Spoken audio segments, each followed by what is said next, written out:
चलिए जी स्टार्ट करते हैं अल्लाह ताला के नाम से। Marxist perspective related to education.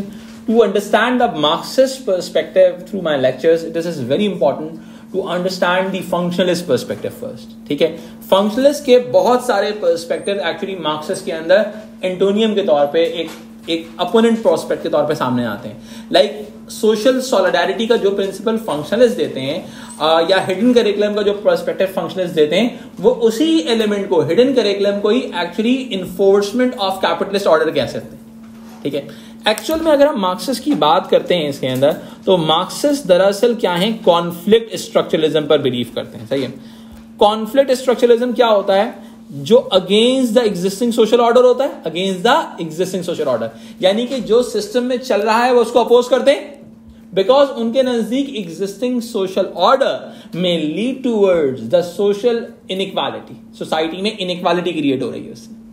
तो वो एग्जिस्टिंग ऑर्डर को, अच्छा, अब जब वो एग्जिस्टिंग सोशल ऑर्डर को अपोज करते हैं तो क्यों करते हैं, बिकॉज क्लास इनइक्वालिटी रिप्रोड्यूस करता है, they are against the class inequality. अब जब कॉन्फ्लिक्ट स्ट्रक्चरलिज्म होगा तो वो ये बात कहेंगे कि the existing social institution used to support the existing social order and these existing social institutions used to support the class inequality. That's why they oppose the education system, that's why they oppose the family, that's why they oppose the workplace, that's why they oppose the religion. समझ में आई बात? तो इस वजह से इनके नजदीक, Marxist के नजदीक, the system may lead towards the class inequality. अच्छा, इसके अलावा एक्चुअल में जो मार्क्सिस्ट हैं वो अगेंस्ट द कैपिटलिज्म है। क्या है बेटा? Against the capitalism. Conflict structuralism में दूसरी जो अप्रोच आती है फेमिनिज्म की, वो अगेंस्ट द पेट्रियार्की या जेंडर इनइक्वालिटी है, और मार्क्सिस्ट जो है वो क्या है, अगेंस्ट द कैपिटलिज्म।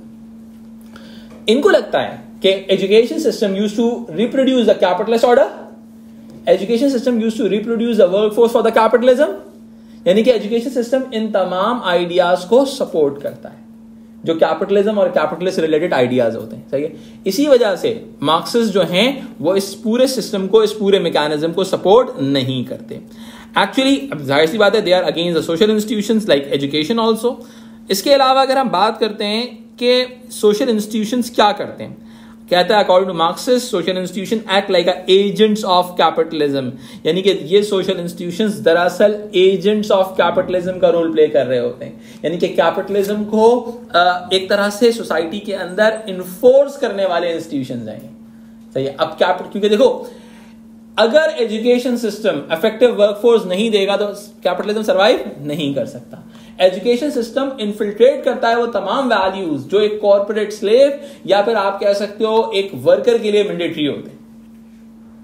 ठीक है, आज आपकी यूनिवर्सिटीज वही वर्कर्स प्रोड्यूस करती हैं जो कि इंडस्ट्रीज को चाहिए होते हैं। ठीक है, दैट्स व्हाई मार्क्सिस्ट कहते हैं कि these institutions act like agents of capitalism. इसके अंदर अगर हम बात करते हैं आगे अल्थुजर की, अल्थुजर एक बहुत इंपॉर्टेंट थ्योरिस्ट है हमारे। ठीक है, हमारे बोल्स एंड जेंटिस बहुत इंपॉर्टेंट थ्योरिस्ट हैं इस कॉन्सेप्ट को अंडरस्टैंड करने के लिए। अल्थुजर ने एक बड़ा इंपॉर्टेंट आइडिया दिया था जिसको कहते हैं आईएसए, जो आपने एएस में पढ़ा हुआ होगा, आइडियोलॉजिकल स्टेट अपैरेटस। वही कॉन्सेप्ट एजुकेशन में भी इंप्लीमेंट होता है। सही है, आइडियोलॉजिकल स्टेट अपैरेटस का जो कॉन्सेप्ट है। और दूसरा कॉन्सेप्ट जो बड़ा इंपॉर्टेंट है मार्क्सिस्ट के हवाले से, जिसको हम आगे जाकर डिस्कस करेंगे, this is all about correspondence principle. सही है, अब ये कॉरेस्पॉन्डेंस प्रिंसिपल क्या कहता है, वो ये कहता है the structure of education reflects the structure of work place, यानी कि जो एजुकेशन का जो स्ट्रक्चर होता है वो वर्क प्लेस के स्ट्रक्चर को रिफ्लेक्ट बैक करता है। ठीक है, सही है, जिसको कहता है structure of education reflects the structure of work place. आपको एजुकेशन में बताया जाता है कि अगर आप एजुकेशन अच्छी लोगे तो वर्क प्लेस पे अच्छी जॉब मिलेगी। तो सोसाइटी के अंदर अगर हम बात करते हैं मार्क्सिस्ट पर्सपेक्टिव के हवाले से रिलेटेड टू एजुकेशन, तो we need to understand two main theorist. Number 1 is Althusser, number 2 is Bowles and Gintis. इनको तो आपने करना है, बाकी भी थ्योरिस्ट करेंगे, लेकिन ये दो मेन थ्योरिस्ट हैं। जैसे फंक्शनिस्ट के हमारे एमिल डर्कहेम, पार्सन्स और डेविस एंड मोर थे, और आपके मार्क्सिस्ट के ये दो मेन थ्योरिस्ट हैं। देखो, मेन थ्योरिस्ट आपके पास बिल्कुल पक्के होने चाहिए, मैं आपको बता दूं। मेन थ्योरिस्ट की मल्टीपल थॉट्स होती हैं तो आप उसको आराम से आंसर में यूज कर सकते हो। ठीक है, मेन थ्योरिस्ट आपके पास बिल्कुल साइड लाइन हो चाहिए। चाहो तो अपने पास यहाँ पे मार्क्सिस्ट का जो भी टॉपिक स्टार्ट हो रहा हो, मैं कोशिश करता हूँ उसके थ्योरिस्ट पहले आपको मेंशन कर दूं, तो वो थ्योरिस्ट अपने पास लिख लीजिएगा। यहाँ पर हमारा मार्क्सिस्ट का बेसिक इंट्रोडक्शन खत्म होता है। नेक्स्ट क्लास से इंशाल्लाह ताला इसको मार्क्सिस्ट को डिटेल में डिस्कस करेंगे।